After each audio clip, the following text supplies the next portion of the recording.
Las escrituras las vamos a estar leyendo en el día de hoy en el libro de Hechos, capítulo 8, y vamos a leer dos partes. Primero vamos a estar en Hechos, capítulo 8, versículos 1 al 3, y después vamos a estar leyendo el capítulo 9. Dice así, Hechos, capítulo 8, versículos 1 al 3. Aquel día se desató una gran persecución contra la iglesia en Jerusalén, y todos, excepto los apóstoles, se dispersaron por las regiones de Judea y Samaria. Unos hombres piadosos sepultaron a Esteban e hicieron gran duelo por él. Saulo, por su parte, causaba estragos en la iglesia, entrando de casa en casa, arrestaba a hombres y a mujeres y los metía en la cárcel. Ahora pasamos al capítulo 9 y vamos a leer del 26 al versículo 30. Cuando llegó a Jerusalén, trataba de juntarse con los discípulos, pero todos tenían miedo de él, porque no creían que de veras fuera discípulo. Entonces Bernabé lo tomó a su cargo y lo llevó a los apóstoles. Saulo les describió en detalle cómo en el camino había visto al Señor, el cual le había hablado, y cómo en Damasco había predicado con libertad en el nombre de Jesús. Así que se quedó con ellos y andaba por todas partes en Jerusalén, hablando abiertamente en el nombre del Señor. Conversaba y discutía con los judíos de habla griega, pero ellos se proponían eliminarlo. Cuando se enteraron de ello, los hermanos se lo llevaron a Cesarea y de allí lo mandaron a Tarso. Esta es la palabra de Dios para el pueblo de Dios. Amén, amén. Oremos. Padre eterno, Padre amado, te damos infinitas gracias por tu palabra y te pedimos, Señor, que nos hables a través de ella, que el mensaje que tú tienes para nosotros en el día de hoy podamos recibirlo claramente, de tal forma que podamos abrir nuestros corazones, abrir nuestras mentes para recibirlo y poderlos aplicar, Señor. Te pedimos que sigas con nosotros porque sentimos tu presencia y sentimos tu amor. Gracias por ser un Padre que nos escucha también, Señor, y que nos ama. Oramos todo eso en el poderoso nombre de tu Hijo Jesucristo. Amén, amén y amén. Quiero que pongamos un caso hipotético que realmente ocurrió, y es el de, imagínense ustedes que alguien asesina a toda su familia. Ustedes son los únicos sobrevivientes y se enteran que esos asesinos, los que asesinaron a toda su familia, están viviendo muy cerca de su casa. Están viviendo apenas unas cuadras muy cercanas a usted. Y la pregunta es, ¿qué harías? ¿Tratarías de hacer justicia contra ellos? ¿Tratarías de buscar, por supuesto, que alguien tuviese y interviniera y quisiera justicia? ¿Tomarías justicia por tus medios o perdonarías a esta persona? Tal como Jesucristo nos dijo que deberíamos hacer, amar a nuestros enemigos. Esta historia ocurrió también, y si lo quieren estudiar después, en Ruanda, en el país del África. Hubo un homicidio, realmente se considera una muerte de más o menos 800,000 personas que fallecieron por causa de una muerte, de un conflicto entre dos grupos étnicos en Ruanda, en África. Esto ocurrió en el año 1984. No sé si ustedes lo escucharon, pero fue tan complicado, tan terrible. 800,000 personas fallecieron.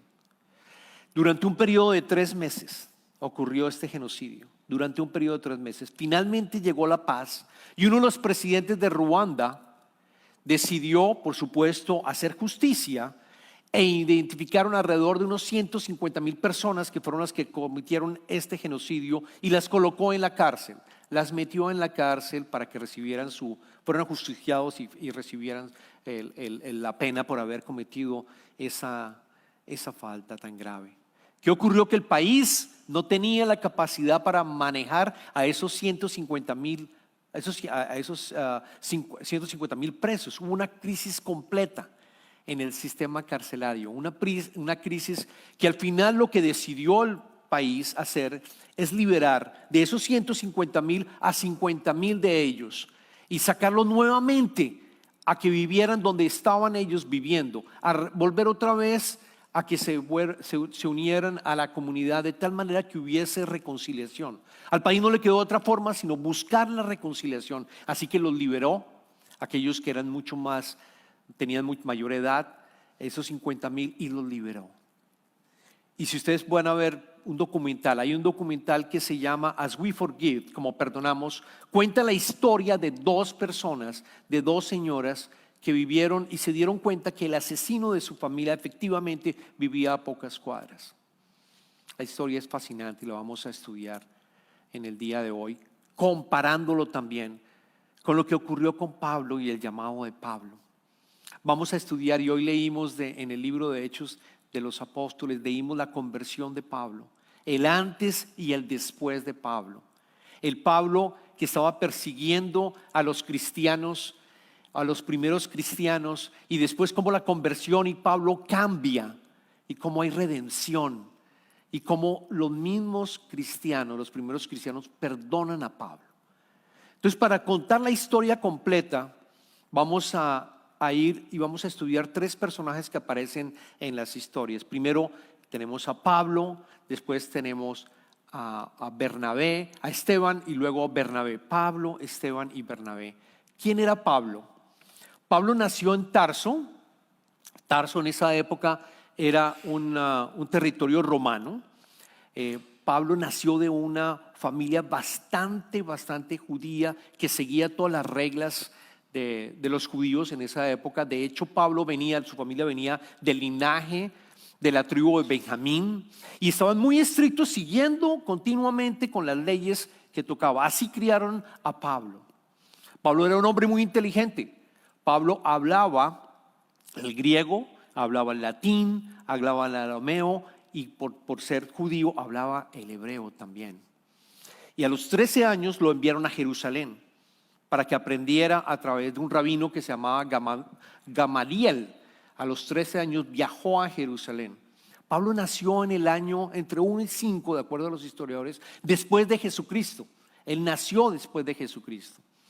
Y de nuevo, era una persona ferviente que su objetivo era llegar a continuar aprendiendo sobre la ley y llegar a ser parte de los abogados del Sanedrín, que eran los que básicamente manejaban el Tribunal Supremo judío que gobernaba la vida y la religión judía. Por lo tanto, Saulo era celoso de su fe. Podríamos decir, era un extremista religioso. Porque él precisamente cuando escucha a aquellos primeros cristianos se opone a esos primeros cristianos y dice: no, él no es, Jesucristo no es el Mesías. Tenemos que acabar con todos ellos que están siguiendo, que son parte del camino. Toca acabarlos. Y ahí es donde aparece también Esteban, que es la historia que leímos en el capítulo 8. ¿Por qué? Esteban, ¿quién era Esteban? Vamos a aprender quién era Esteban. Esteban era un judío también que hablaba el griego, vivía en Jerusalén y había sido escogido, si ustedes lo leen anteriormente, el capítulo 8, había sido escogido por los apóstoles. Escogieron a 7 que pudieran ayudar a dar los alimentos y la comida a los primeros cristianos, particularmente a las viudas que hablaban griego, porque las viudas que hablaban griego pues no entendían y no estaban siendo atendidas y recibiendo los alimentos. Esteban, como hablaba griego, fue escogido como uno de los 7 que ayudaron. Era un hombre que, de acuerdo a las escrituras, estaba lleno de gracia, poder y realizó incluso milagros. Pero ¿qué ocurrió? Cuando ustedes leen al principio el capítulo 7, Esteban tuvo una discusión con varios de los judíos fariseos, en donde les dijo: ustedes han matado al Mesías Jesucristo es el Mesías, Jesucristo resucitó, y hubo un gran conflicto y empezaron por supuesto, a atacar a Esteban. Eso era una blasfemia, así que lo condenan a Esteban a muerte. Y en esa época, condenarse a muerte era una muerte apedreados, es decir, le tiraban piedras para llegar a matarlo. Y leemos que Pablo, que en ese momento se llamaba, no, realmente no es que se llamaba, sino Pablo, por ser, hago un paro aquí, hago un alto en el camino. Pablo tenía dos nombres. El nombre hebreo es Saúl y el nombre griego es Pablo. Entonces, aquí en las Escrituras, solo hasta el capítulo 13, empezamos a escuchar la palabra Pablo refiriéndose a Saúl. Pero aquí en estos primeros capítulos se menciona su nombre hebreo, que es Saúl. Y Saúl estaba presente, hablando del acusamiento de Esteban. Saúl estaba presente en ese momento. Él estaba presente, y lo leemos en los versículos anteriores, cuando dice, en el versículo 58 del capítulo 7, Pablo sostuvo las prendas de aquellos que lo apedrearon. O sea, Saulo estuvo presente y de nuevo estaba tratando de acabar con todos aquellos que seguían el camino. Después de la muerte leemos en el versículo primero: aquel día se desató una gran persecución con la iglesia en Jerusalén, y todos excepto los apóstoles se dispersaron por las regiones de Judea y Samaria. Y él continuaba haciendo estragos. Pablo continuaba haciendo estragos, yendo de casa en casa. Y creo que se imaginen esa imagen de cómo él llegaba, identificaba a aquellos que seguían a Jesucristo y sacaba a los hombres, mujeres e incluso a veces niños para llevarlos a justiciarlos, para meterlos a la cárcel. Muchos de ellos quizás pudieran haber sido apedreados, como ocurrió también con Esteban. Entonces quiero recalcar que Pablo, o Saulo como en esa época se llamaba, era un extremista religioso. Era una persona que no permitía que nadie hablara de su Mesías, que lo estaban esperando, y evitaba por todo medio que los que seguían el camino continuaran en esa forma de estar apreciando, no apreciando sino adorando al Mesías, a Jesucristo. Y aquí viene un alto camino, porque muchos tuvieron que salir, se dispersaron tuvieron que ir a diferentes regiones, tuvieron que salir a Jerusalén, a otros países. Ahora, como yo me pongo a pensar, quizás muchos de nosotros también tuvimos que dejar nuestros países por extremistas, posiblemente no religiosos, sino extremistas políticos, o quizás por delincuencia común, como nos ocurrió a nosotros, a Ana y a nosotros. Salimos de nuestro país y salimos porque precisamente corríamos con amenazas de muerte. Y obviamente no queremos, y seguramente muchos de ustedes que también lo tuvieron que hacer, encontrarnos con aquellas personas que nos hicieron daño en nuestro país, y por esa razón estamos acá.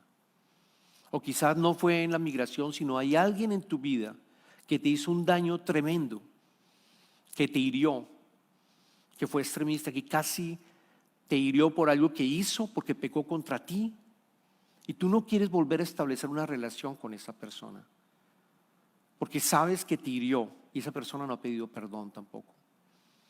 Es que quiero que entiendan y entendamos el contexto, porque es una clara analogía de lo que nos pide el Señor. Estos cristianos vivían asustados, no querían ver a Pablo, estaban escondidos, y quizás nosotros también estamos asustados por los que nos hicieron daño en nuestros países, o acá no queremos tener una conversación con esa persona que nos hizo daño, porque no queremos revivir eso que pasó, eso que ocurrió. Escuchemos la conversión de Pablo y lo que ocurrió con Pablo. Después de él continuar haciendo la persecución, Pablo va a los maestros de la ley y les pide permiso para ir a Damasco para ir a perseguir a muchos más cristianos. Y en Damasco habían bastantes cristianos, él sabía que estaban allá. Así que pidió a los maestros de la ley le autorizaron, le dieron dinero, le dieron caballos, le dieron toda una cantidad de voluntarios para ir a apresar a estos discípulos de Jesucristo que los seguían. Y es cuando llegamos nosotros al encuentro en Hechos capítulo 26, versículo 14 y 18, el llamado de Pablo. Y yo quiero hacer aquí un alto del camino porque hay varios llamados de Pablo. Pablo en el libro de los Hechos de los Apóstoles, en el capítulo 9, en el capítulo 22, en el capítulo 26, en las cartas de Gálatas también, él cuenta su historia, él cuenta su testimonio de conversión. Pero me gusta mucho la que vamos a leer en el capítulo 26, porque él habla del llamado que recibe Pablo en ese momento. Entonces le damos versículos 14 al 18. Versículo 14 al 18, Hechos. Todos iban hacia Damasco y dice las escrituras, todos caímos al suelo y yo oí una voz que me decía en arameo, Saulo, Saulo, ¿por qué me persigues? ¿Qué sacas con darte cabezas contra la pared? Entonces pregunté, ¿quién eres, Señor? Yo soy Jesús a quien tú persigues, me contestó el Señor. Ahora ponte en pie y escúchame. Me he aparecido a ti con el fin de designarte siervo y testigo de lo que has visto de mí y de lo que te voy a revelar. Te liberaré de tu propio pueblo y de los gentiles. Te envío a estos para que les abras los ojos y se conviertan de las tinieblas a la luz y del poder de Satanás a Dios, a fin de que por la fe en mí reciban el perdón de los pecados y la herencia entre los santificados. Aquí aparece el llamado de Jesucristo, fue un llamado personal. Ninguna de las otras personas que estaban allí escuchó el llamado. Y así ocurre con nosotros cuando nos llama Jesucristo. Cuando nos llama a través del Espíritu Santo es un llamado personal. Nadie más, es personalizado para ti. Y apareció a Pablo y lo llama y le dice, ¿por qué me persigues? Cambia, más bien te invito, y le da la vocación, le da el llamado para que él cambie y empiece a ser parte de aquellos que están trabajando para el reino de Dios, precisamente para que haya unión entre unos y otros y reconciliación. Cambia y él obedece. Al principio quedó ciego, ¿se acuerdan ustedes la historia? Queda ciego y un judío llamado Ananías tuvo una visión y un llamado para ir a donde se encontraba Pablo, extenderle la mano, sanarlo. Él recobra la vista y recibe el Espíritu Santo. Y Pablo cambia. No fue un proceso fácil, porque él también duró aproximadamente unos 3 años. Si ustedes leen las otras escrituras, en el proceso de transformación que tuvo. Permaneció en Damasco durante varios días.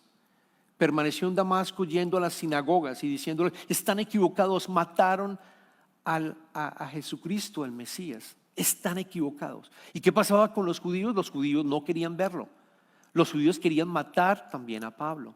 ¿Por qué? Porque estaba yendo en contra de lo que ellos creían.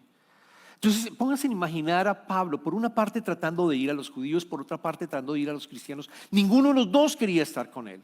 Él estaba completamente aislado, completamente olvidado, sin poder tratar de hacer lo que él había llamado Jesucristo a que hiciera. Durante un periodo de tiempo debió haber estado totalmente abandonado.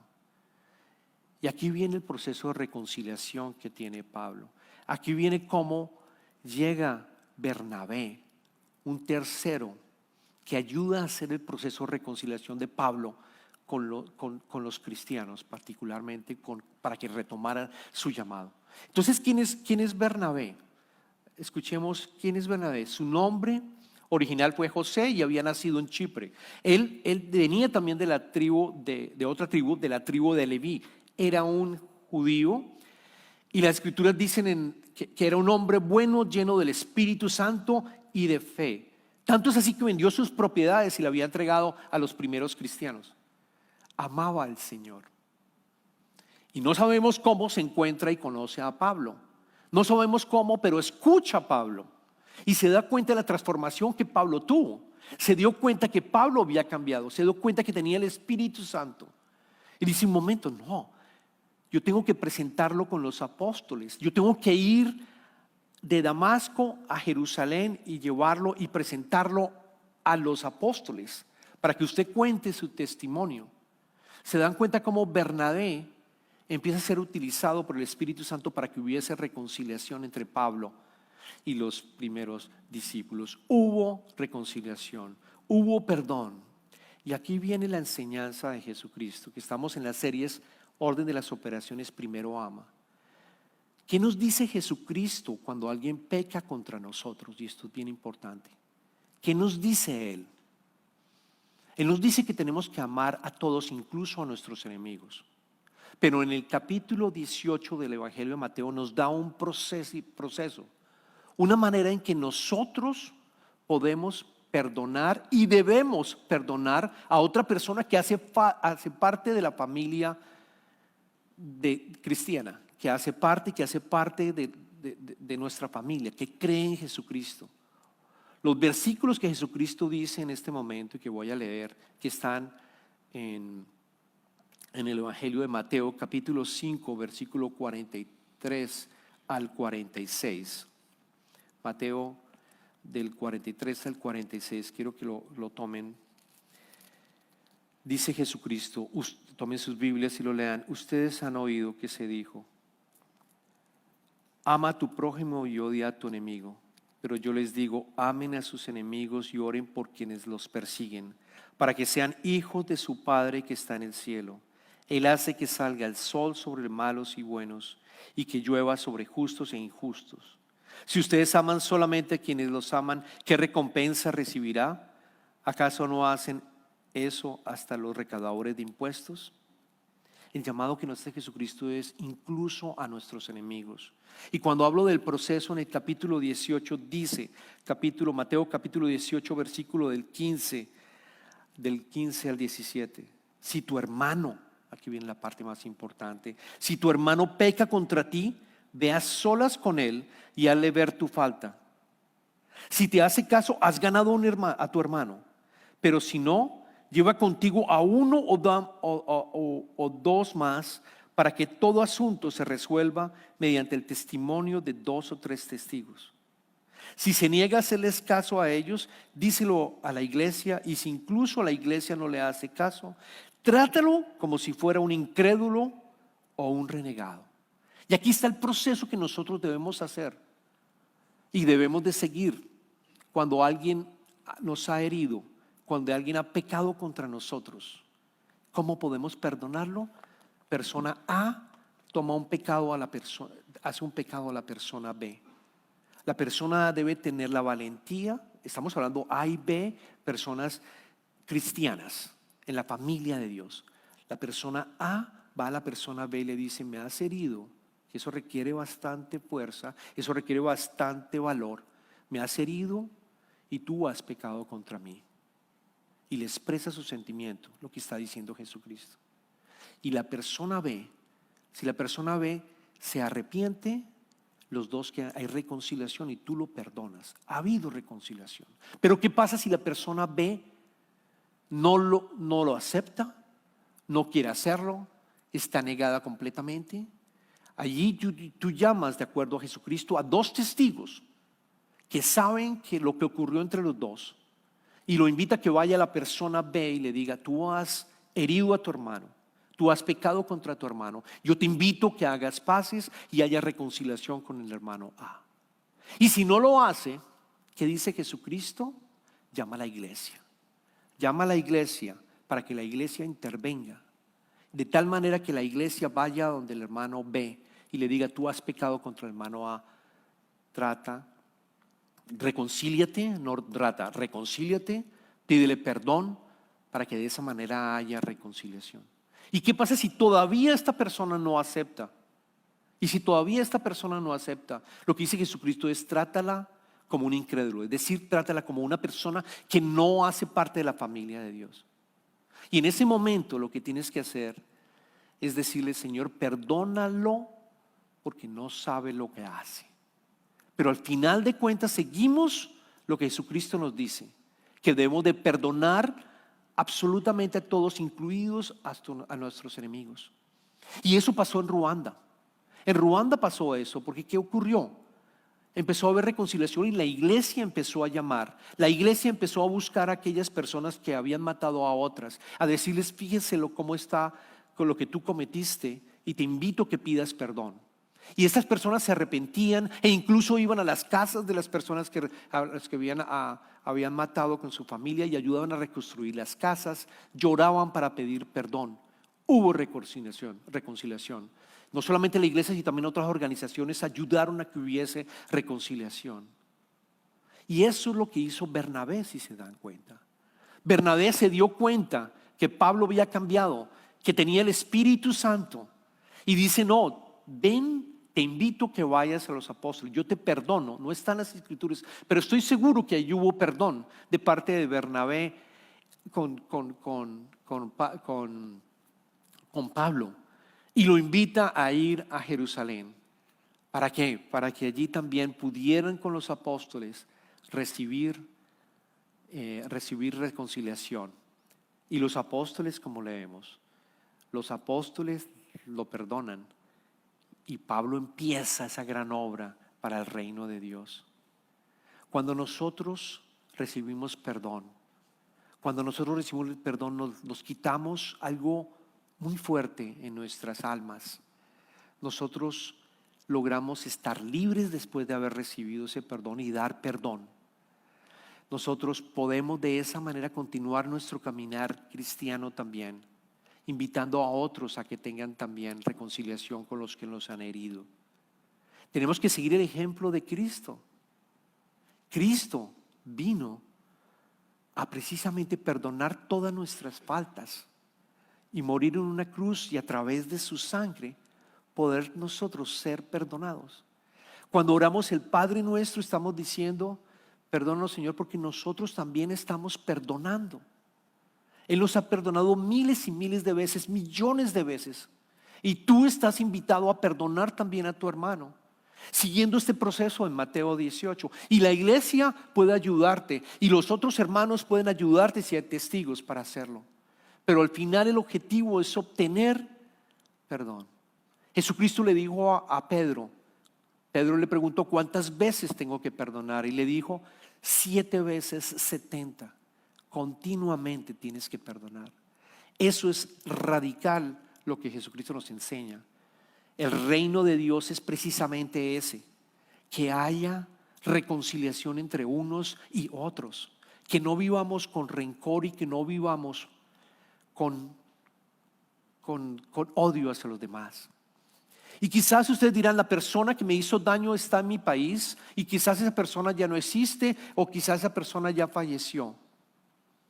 Yo te invito a que te sientes y por ejemplo haz un ejercicio que leía recientemente. Coloca una silla, tú colocas una silla al frente tuyo y tú empiezas a decirle, imaginarte que la persona que te hizo ese daño, que te hirió porque no puedes buscarla porque ya falleció y porque no sabes dónde se encuentra, y tú le pides perdón y tú empiezas a tener un diálogo como una manera ficticia pero con el corazón, diciéndole lo que te hirió.